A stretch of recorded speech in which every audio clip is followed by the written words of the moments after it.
Hi, this is Robbie from InnerPowered Life, and today I'm very excited to do the introductory video for a series which is basically the foundation of my motivation to start InnerPowered Life Coaching, and that is to address bullying within the neurodivergent community. And I am a late diagnosed autistic level 1 and ADHD female, and I have a genetic history of autism and ADHD in my family, some late diagnosed, some undiagnosed. And just in my life experience as a professional autistic adult working with others, and in my current experience working with other autistic professional adults and hearing their stories, and as an advocate being involved in a lot of platforms and communities advocating for neurodivergent people, and also working with higher support needs autistic individuals, I have come to find that bullying is basically a universal experience if you're a neurodivergent person. And I've seen recent statistics that 60 to 80% of neurodivergent adults report bullying and 40% of children. This is what's reported. I'm certain that the results truly are much, much higher than that. Not everyone has the capacity or ability to report bullying. Some of us gave up because we were bullied even in our family of origin from a very young age, and saw that there wasn't support for it and learned to navigate it the best that we could. My mission in life, as I have watched bullying among my peers and my own experiences with peer groups and employers and partners and family members and community members, has been to help other neurodivergent people understand that we are targets, but not victims. We don't have to be victims, right? Like there's things that we can do in ourselves to help empower ourselves and to repair a lot of the trauma and to move forward. And so that is my mission and vision with the coaching that I do. And so to start with, most of us, I would say probably 99.9999999% of us have childhood experiences of bullying. And this could be within our family of origin with either neurotypical parents or caregivers, or caregivers who were actually neurodivergent and weren't aware of it or didn't identify with that, or had other reasons not to understand or embrace that. Majority of us experience that with peer groups at school, a lot of times with teachers, particularly if you are an older adult, say 30 plus. There was not a lot of understanding of neurodivergent in most school systems previously, and you could have been labeled as either gifted and talented, as I was, or as special ed because you had dyslexia or dyscalculia or dyspraxia or other things, which is not even necessarily helpful for you because they weren't addressing your needs. They were lumping you into a group of individuals who may not have had your same issues, and that's very disempowering and very debilitating, and contributes to a source of bullying. And if that happened to you, you absolutely 100% have my empathy, because I have family members who endured that end of it. A lot of us, most of us, if we had bullying by peers, teachers, parents or caregivers, neighbors, other family members, whatever, that established a kind of a baseline for us of being used to being bullied and feeling disempowered and not knowing what to do. For those of us who have less capacity to understand social cues or to be verbal, some of us may be nonverbal and can't even express anything. There's an added layer of understanding. Where am I doing something wrong, which is what we were usually told. And where's this actually like bullying and abuse? And this contributes to a lot of trauma. This is trauma that is stored in our bodies. It's trauma that affects how we think, how we perceive the world, how we talk to ourselves, how we talk to other people, and ultimately our interactions and our feeling of empowerment and the ability to move forward in the future. I want to help people understand that they may have been targets, they may have been victims. They do not have to stay victims of this kind of system. And so some of us, not the older ones, it was kind of not a thing when like maybe Gen X was around, but for some younger generations, you may have been subjected to what I call corrective therapies, which were to make you less autistic or less ADHD and more neurotypical. Some of these therapies may have their place with very high support needs people who are in dangerous positions and have behaviors that might inflict danger upon them. However, for the majority of us, and if you're watching this video, you probably did not fall into that category. And a lot of this was actually very bullying and abusive and coercive and were designed to stigmatize your neurotype and correct you to make you appear normal. I'll leave that for another time. That's a whole other thing, but that does contribute to a lot of trauma for those who were subjected to these corrective therapies. All of this combined can set us up, and it usually does, for future bullying and abusive situations with our peers, not only in like primary or elementary school, but moving into middle school and high school, where there's just a lot. I know when I was in middle school, I actually had some kids stick a kick me sign on my back. I don't know how on like the playground or the school ground they got tape and everything to do it, but they did in the morning. And I had fallen down in some mud because I have proprioception and dyspraxia issues. And so I'd fallen in the mud, and my jeans had mud on them. And so some brilliant kids decided to put a kick me thing on my back, and they were kicking me on my way into the school in the morning. And fortunately, I had some compassionate friends who saw and pulled it off of me. But a lot of us, even if it didn't happen in real life, have a kick me sticker on our backs or on our foreheads, right? That we bring into other situations. And this can be with romantic partners where we're taken advantage of and emotionally abused or abused in other ways. Definitely with employers and with co-workers who feel that we're different and don't understand our differences in communication and our differences in recognition of hierarchies and our kind of innate sense of facts and justice and honesty. It can be, it sets us up for a lot of abuse that we don't know how to navigate, and we're already conditioned to accept because we've been told we're wrong. It doesn't have to be this way. We may not be able to change right now the structure of the world, but we can change how we process it and how we talk to ourselves about it and what we project forward, which makes a huge difference in how other people receive us, okay? So it's not just people are doing things to us. When we change the way we think and the way we communicate and the way we project ourselves, there can be a difference in how we're received.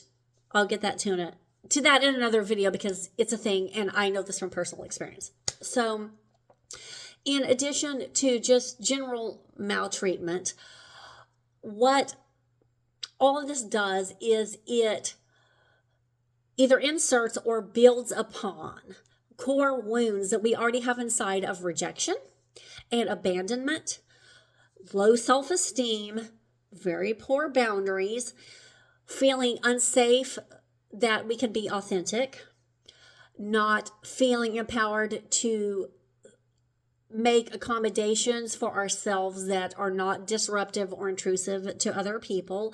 And it sets us up for actual exploitation, financial exploitation, sexual exploitation, emotional exploitation.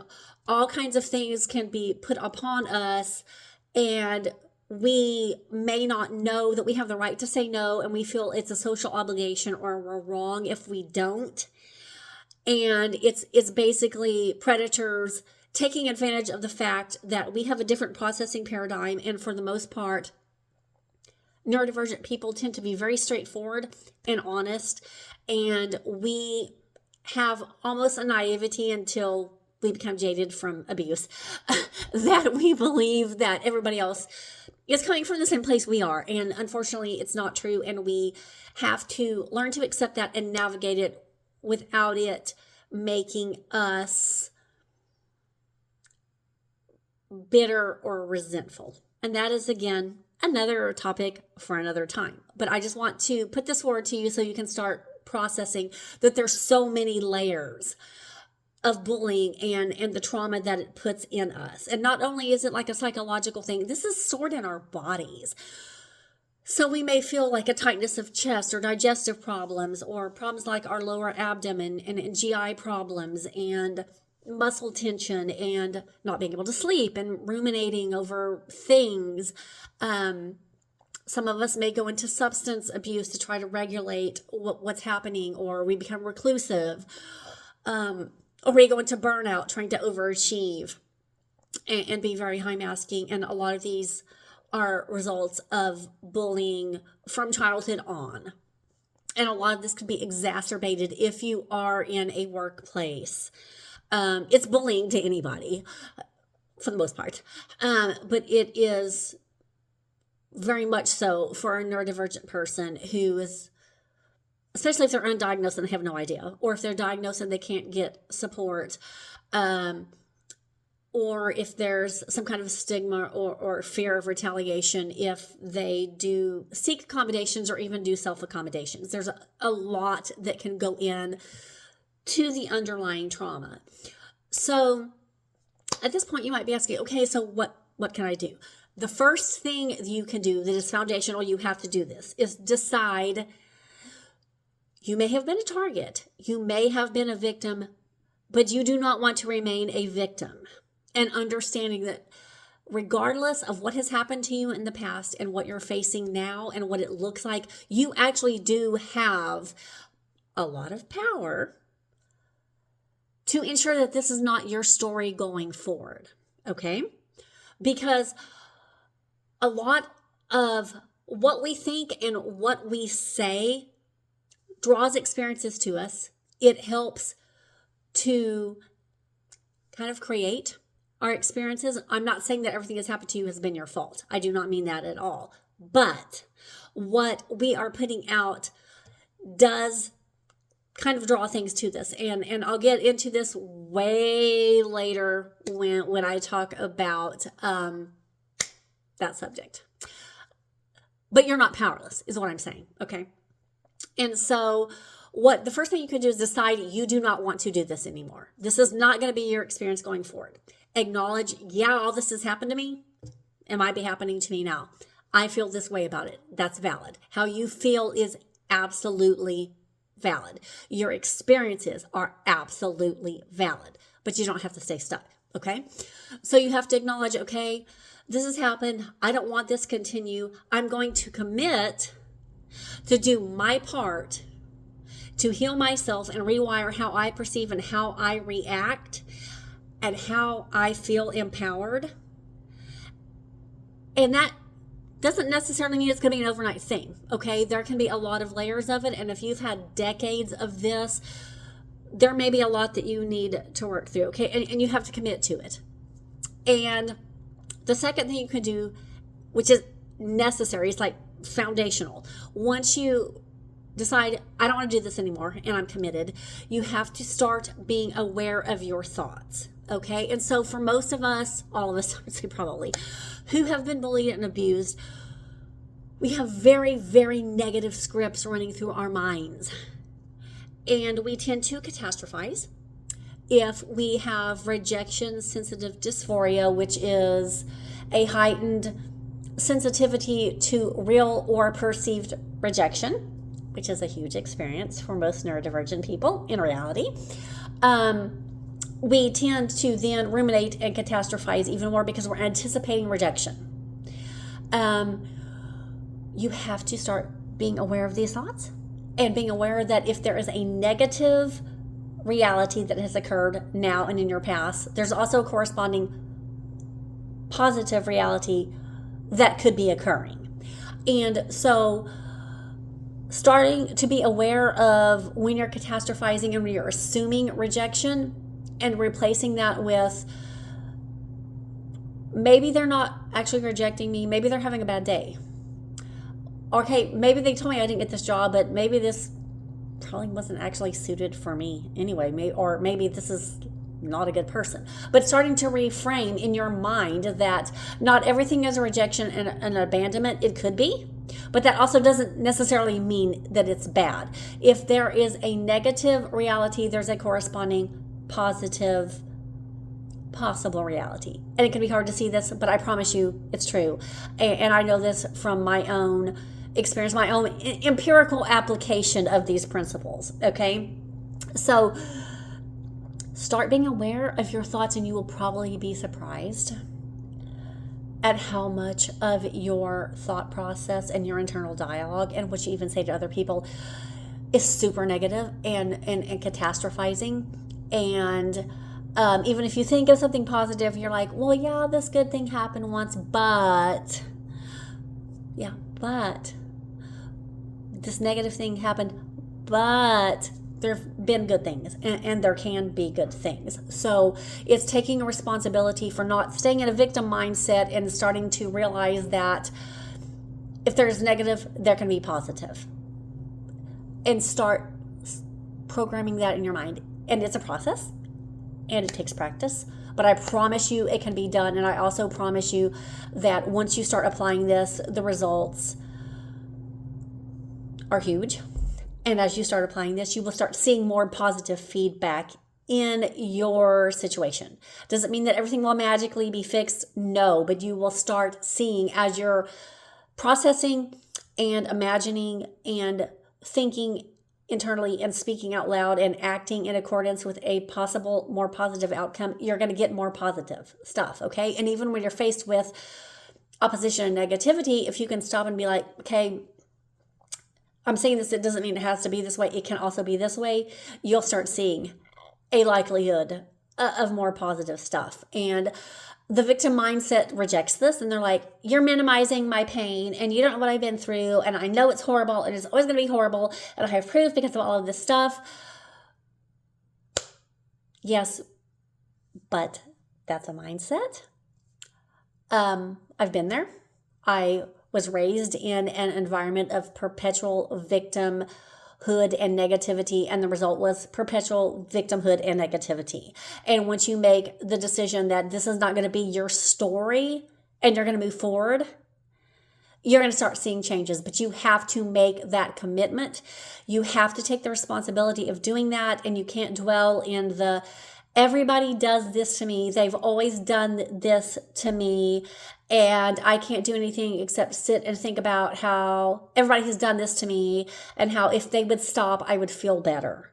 Would you feel better if they stopped? Yes. But a lot of how you feel is based on your interpretation, and a lot of how people react is based on what you put out. Not saying that you cause other people to do things. I do not mean that.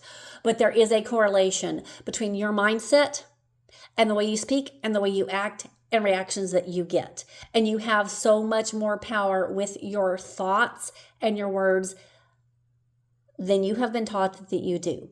I'll get to this way later because it's kind of an advanced thing, but it has been fundamental for me in my healing journey, and that's why I bring it up. So, just learning, just stopping right now. If you start today and start being aware of your reactions and your thoughts with things, you'll probably be astounded to find out the percentage of your negative thoughts compared to your positive thoughts. You will probably find that in the beginning, when you start trying to flip the negative thoughts to be positive, you'll be like, all these horrible things happen. Okay, that's bad. I don't want to do that. Okay, this good things happen. Oh yeah, this good thing happened, but these 50,000 other bad things happen. Yes, a bad thing happened, but probably 50,000 other good things happened. And you're not seeing this because we're conditioned to perceive danger and negativity. So you have to start with a commitment to try to rewire your mind. And I came to this when I was finally done. And I did, I tried talk therapy, and I do believe it's important to be able to tell your story to somebody because it has to get out, but you can't keep rehashing the old victim thing over and over again, right? And so I found I needed to reframe how I was thinking, reframe how I was talking to myself, reframe how I was talking to other people, reframe feeling that I was powerless and everything's were happening to me and not that I have the power to actually influence what is happening outside of me. And once I started understanding all of these things, it was a huge, huge paradigm shift. And going through that, I also realized I had so much trauma stored in my body, which most of us do. And we're taught that trauma is like in your mind, and if you just talk about it enough, it goes away. No, because your body stores the trauma responses, right? So if you think about anytime you've been afraid and how that felt, or if you were abused, how did that feel in your body? If you were a victim of sexual abuse or trauma, that's stored in those areas of your body. Okay, like the body keeps score. I don't know if you've heard of that book, but it is a huge thing. And so I learned clearing out the negative energy and the trauma energy in my body was huge, because your body and your mind are a loop, and so they will keep replaying the same things. So something bad happens that triggers something that happened before, your body reacts the same way, then the body reacts and it triggers your mind, and it's a thing until you clear it out and you start rewiring your mind. So I look at it as a 3-part thing and actually a 4-part thing. So it's clearing the negative energy from your body, the trauma energy, rewiring your mind, rewiring how you communicate to yourself and other people about it. And also, some people may not like this, but embracing a higher power, however you conceive that, whether it's God or higher self or consciousness or universe or whatever, just realizing that there's something beyond your basic human mind that governs the operation of the world that we're functioning in. Okay. And so doing this is huge. That's why I ended up becoming certified in multiple modalities to address all of these things. And I found them to be helpful and so empowering. And I wanted to bring that to other people in my community, because I have watched for decades not only my personal experience and family members' experience and peers in school and coworkers. I've watched the younger generation in schools being bullied by people, and they were so obviously neurodivergent and they didn't know what to do. And that doesn't need to be our story. There's zero reason for this to continue to happen. And even if we can't change what's happening in the world structure right now, we can start taking power back within ourselves. And so that's what I am here for. So if you would like further guidance and someone to partner with you, somebody who literally actually understands, I can be reached at robbiegean@innerpoweredlife.com. I'll drop that and my website in the link below. I use root cause therapy and cognitive behavioral therapy and neurolinguistic therapy and basic goal setting to help us rewire our minds. If you are a neurodivergent person who has challenges visualizing and feeling emotions in your body or processing things, I am very aware of that, and I can help you process through that too. If you happen to be a person of a faith or some spiritual system and you want to integrate that into your healing process, which I believe is huge, if that is your paradigm, I'm definitely open to helping you integrate that, because I believe that's all part of it, because we are a three-part being. We have our physical body, we have our mind and will and emotions, which is kind of the interface, and our spirit man. Some people might call it the soul. It's the eternal part of us that keeps going after we die. Some people may not believe that exists. I do. Other people believe that it does. And there's an interplay between all of it, and all of it affects the physical world and how we experience the physical world, and how all of the aspects of our being process it. It all works together. It's a beautiful, beautiful system when we can get it in sync, and we can help it to be healthy. And I want that for all of us. So please do feel free to reach out to me. I'll be coming back in this series, breaking down the core wounds and limiting beliefs that are a result of bullying, what that can look like, and some basic things we can do outside of going through a guided therapy like what I'm offering. But the main thing is, start now. Being aware of what is going through your mind. What are you saying to yourself? And being aware of what's coming out of your mouth to other people, okay? So I know thoughts can be a thing, particularly if you have ADHD, all this other stuff. We have the swirling thoughts. It's a huge thing, and it affects our body too. It affects a lot of things. Start being aware of that. Start, to the best of your ability, controlling what you say. It doesn't mean you don't advocate for yourself. It doesn't mean you don't stand up for yourself. It doesn't mean that at all. But be careful about constant complaining and victim mindset, because what you say feeds back into your mind and feeds back into your body, and it keeps the cycle going, right? So just start being aware. Once you start being aware, it's going to open up a whole thing to you, because you're going to see what's actually going on inside of you, right? And how that's affecting your body. If you have the ability to feel emotions and to feel where things feel in your body, start realizing when you have a bad thought, how do I feel? Does that feel a certain kind of way in my body? Because that can indicate to you where you have trauma stored. Anyway, I know this is a lot. I'm going to unpack it in incoming videos, because there's just a lot there. But in the meantime, please do honor yourself. You are valuable. It doesn't matter what the beliefs have said. You are here for a reason. You are gifted. You are brilliant. You are beautiful. You are powerful. There is a way out. You have the power to take it back. I believe in you, and I will catch you another time. Bye.